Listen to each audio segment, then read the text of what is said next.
Welcome to This Old Camera. I'm your host, Azriel Knight, and in this episode, we take a look at the Canon EOS-1. One of these guys is a pro photographer. One's a dentist. With the autofocus Canon EOS, it's tough to tell them apart. Canon EOS. Experience the EOS system with the ease of EOS and the expertise of EOS. Now you don't have to be a pro to shoot like one. Autofocus Canon EOS. So advanced, it's easy to shoot like a pro. By the way, Doc, could you look at this tooth? Announced at a press conference in June 1989 in Bar Harbor, Maine, Canon EOS-1 is a 35mm SLR meant to be a turning point in professional cameras. Canon did away with traditional controls in favor of a push-button system, utilized ultrasonic motor lenses, and added an LCD display to a fiber-reinforced polycarbonate body. Meant to be a replacement of Canon's longtime champion, the F1, the EOS-1 was the new flagship, and it took a lot of risks. The EOS-1 would be among the top picks in photography magazines for 1990, 91, 92, and 93. In 1989, Peterson's Photographic published Canon's announcement of the EOS-1. Though no price had been revealed at this point, the public knew that it would have 5 metering modes, a max shutter speed of 1/8,000th of a second, a flash sync speed of 1/250th of a second, and be able to shoot 2.5 frames per second. The earliest ad I found was in September 1989's issue of American Photographer, a colorful 3-page ad that would be one of a theme of ads with the suggestion to, quote, shoot it hot, live for photography, eat, sleep, and breathe it, become a photograph, send the world your message, written in silver. The ad says you'll experience the swiftest predictive autofocus the world has ever known. Mentions the features like auto bracketing, the ultrasonic motored lens system, and promises all this in a clean, uncluttered form that fits in the hand like a glove. So clean, yet so responsive, that if you spend 5 minutes with the Canon EOS-1, you may well want to spend all your time with it, especially if you're the kind who aims to shoot it hot. The ad ends with the bold statement, "The image of the new professional." Another ad in the same issue claims that never before has the professional photographer had so much control, and mentioned the unique rear-mounted quick control dial which would become a staple with Canon SLRs. In addition to these ads was a full review by Russell Hart. Hart explains that autofocus SLRs had only been around for 5 years at this point, if that gives you an indication to the groundbreaking nature of this camera. The direct competition of the time was the Nikon F4, a well-loved model with more traditional stylings, and as Hart points out, while virtually any previous Nikkor lens can be used on the F4, none of Canon's manual focus FD lenses can be mounted on the EOS-1. This makes the camera just as much of a financial leap for pros shooting with Canon's top-of-the-line F1 or T90 as it will be for newcomers. In case you didn't know, Canon had recently abandoned its FD mount almost overnight, introducing the autofocus system through EF lenses, and that meant every lens they made before 1987 was unusable on the new system, and many people were upset, especially those who had purchased the aforementioned cameras, especially the T90, only released 3 years previous. Hart admits, though, that the autofocusing is so quick and quiet, it's a little unnerving. Hart spends a little time talking about how a couple features were borrowed from the Canon T90, including a sort of hidden door with more button-activated features inside, but his favorite was the custom functions menu. 8 custom functions in all, like canceling the auto rewind, leaving the film lead out when rewinding, overriding the DX coding, and swapping the functions of the main and quick control dials. The EOS-1 introduced some new things for photographers as well. The camera is the first, in fact, to offer shutter priority auto exposure in third stop increments, and the weird numbers take some getting used to. It's a little disorienting to get 3, 4, 6, and 8/10ths of a second on either side of the usual half, and you've probably never heard of f7.1. Popular Photography's Herbert Kepler also chimed in the same month, saying, "Watch out Nikon F4, here's Canon's answer, a professional EOS-1." Unlike the all-metal Nikon F4 with its control dials, rings, and levers, EOS-1 controls are all electronic, and Canon has trimmed its weight by using a single die-cast metal lens mount, mirror box, and film plane unit bonded to a fiber-reinforced polycarbonate body. Popular Photography's review echoes the same thing about the autofocus, and that it's faster than any other. Giving an example, with a 50mm lens, you can focus from infinity to 18 inches in 1/3 of a second. Kepler also calls the quick control dial a major innovation for improved camera handling. Though the camera was intriguing for popular photography, it wasn't without its faults. The 8 custom functions required you to have your manual with you to translate. The lack of compatibility with older lenses was still fresh and hurt people's wallets. The diminished brightness of the finder information panel compared to that of the EOS 620, especially in bright light, and having to use the custom functions menu to switch from evaluative to center-weighted metering. Despite these shortcomings, the camera was considered a success by popular photography. In October 1989, David Brooks of Peterson's Photographic did a user report on the EOS-1 and tested it in British Columbia. The first things that seemed to grab the attention of Brooks was the 100% viewfinder and the quick dial. The autofocusing system again became one of the EOS-1's greatest features mentioned. In the EOS-1, autofocus has enhanced performance in both speed and sensitivity over the original 620 and 650 EOS models.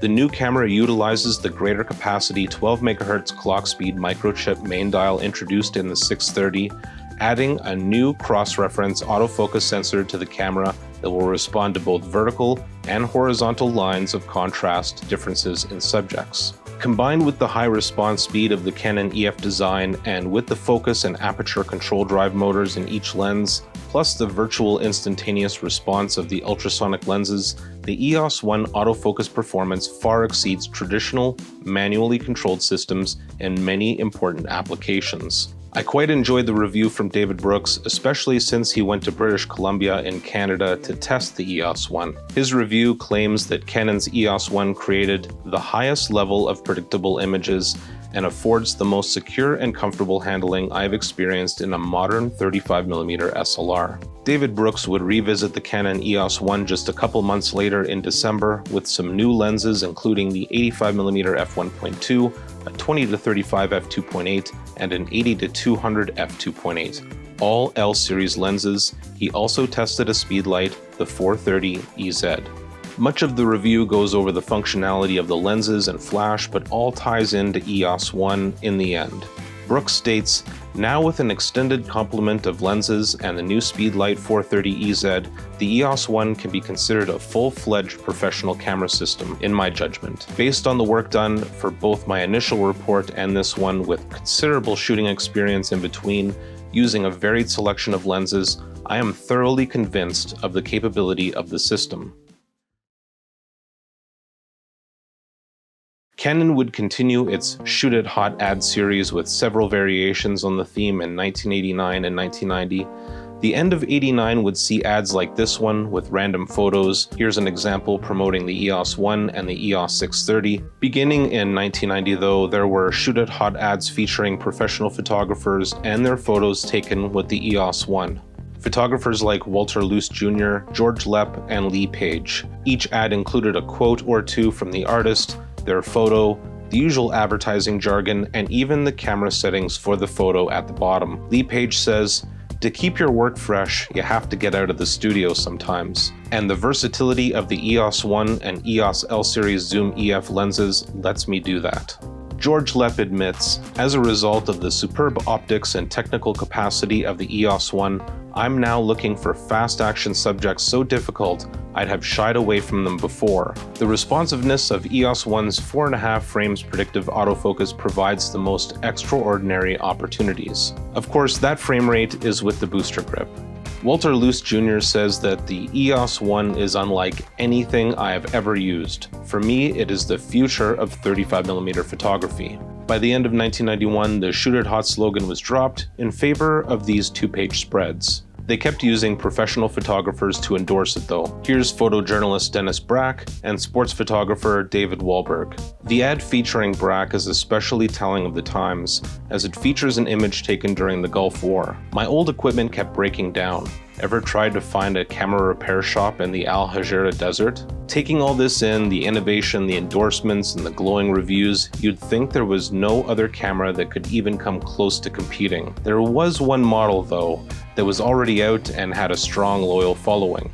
That was the Nikon F4, and in May 1990, Peterson's Photographic published a 9-page feature on these two industry titans. As seen on the cover here, it was the main feature of the issue, showing a transparent Canon EOS-1. Written by the editors, this in-depth beat-by-beat breakdown first goes over the controls of the camera. The Nikon F4 is, for the most part, seen as a traditional styled SLR with tactile controls, like the aperture adjustment on the lens, whereas the Canon EOS-1 is seen as more electronic with buttons and an aperture controlled from the camera. Both cameras offer single and continuous autofocusing. Both offer multi-area, center-weighted, average, and spot metering modes. But in addition to that, Canon offers a partial metering mode in which the camera reads 5.8% of the image. While Canon offers auto exposure bracketing out of the box, Nikon F4 requires a special back, the MF23 or MF24. Each camera offers flash with auto metering known as TTL,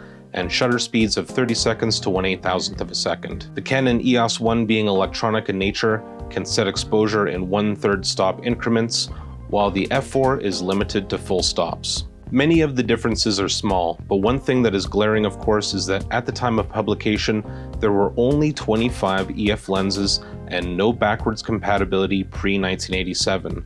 And while Nikon only offered 20 autofocus lenses, they had an autofocus teleconverter called the TC16A, which took 32 manual focus lenses.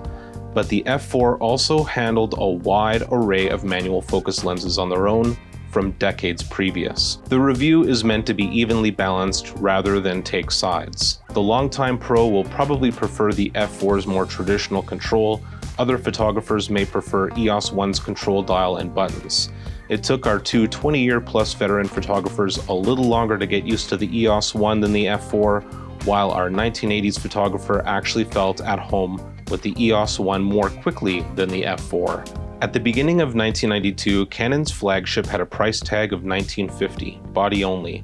Adjusting for inflation, that's over $3,500 US, but still not as much as the Nikon F4S, which carried a hefty price tag of $2,550 or over $4,700 after inflation. In September 1992, Camera and Darkroom magazine published A Quiet Revolution, a look at the Canon EOS phenomenon by Mike Johnston. Johnston took an in-depth look at Canon as a company, specifically their transition from FD mount to EF, the controversy, and the resulting innovations.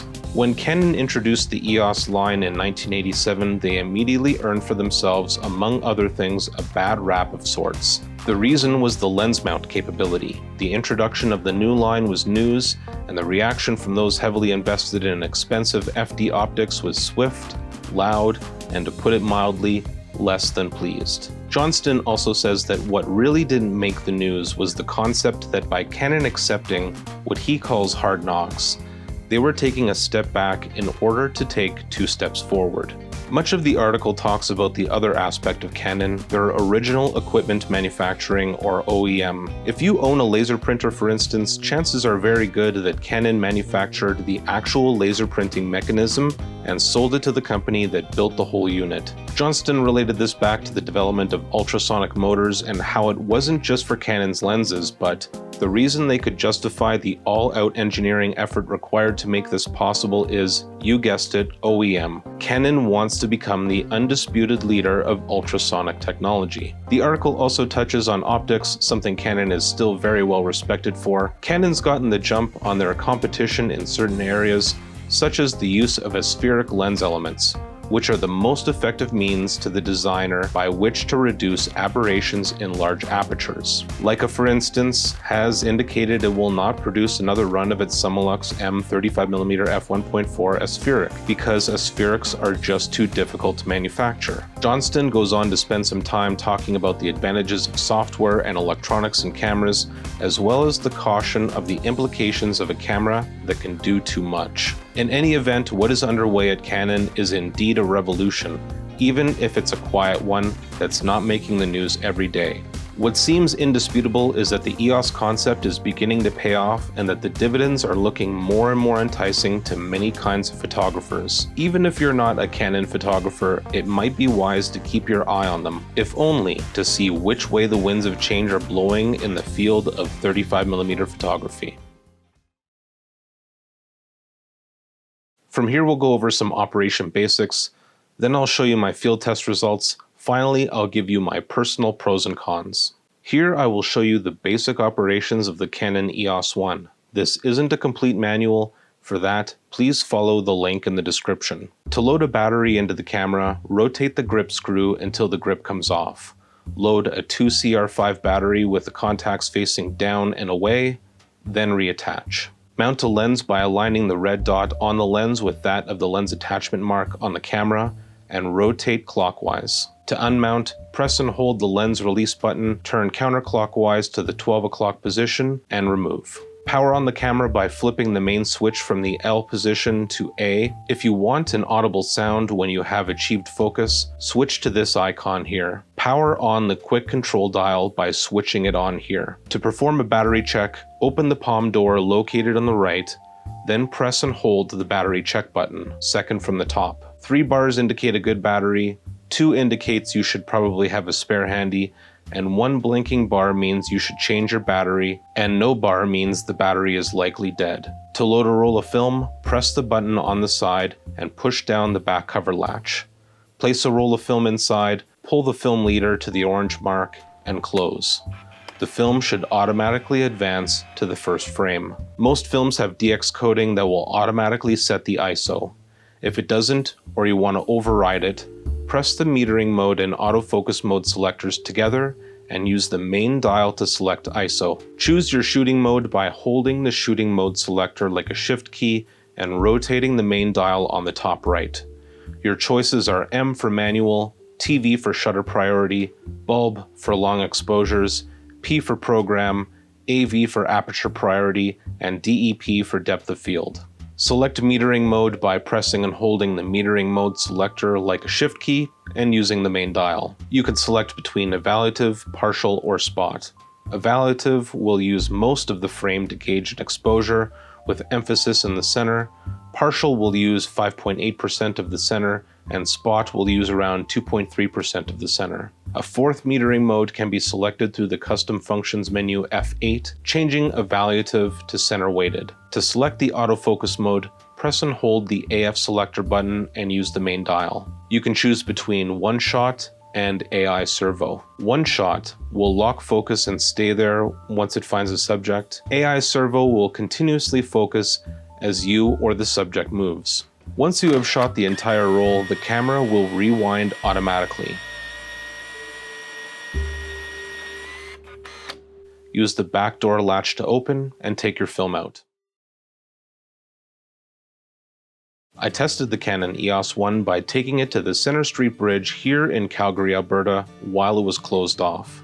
It was a great experience. As a photographer, having access to something I normally didn't. For my test, I used an EF 16-35mm f2.8 L series lens, as well as a 28-105 3.5 to 4.5 2 USM, and shot with ultrafine extreme 100 film.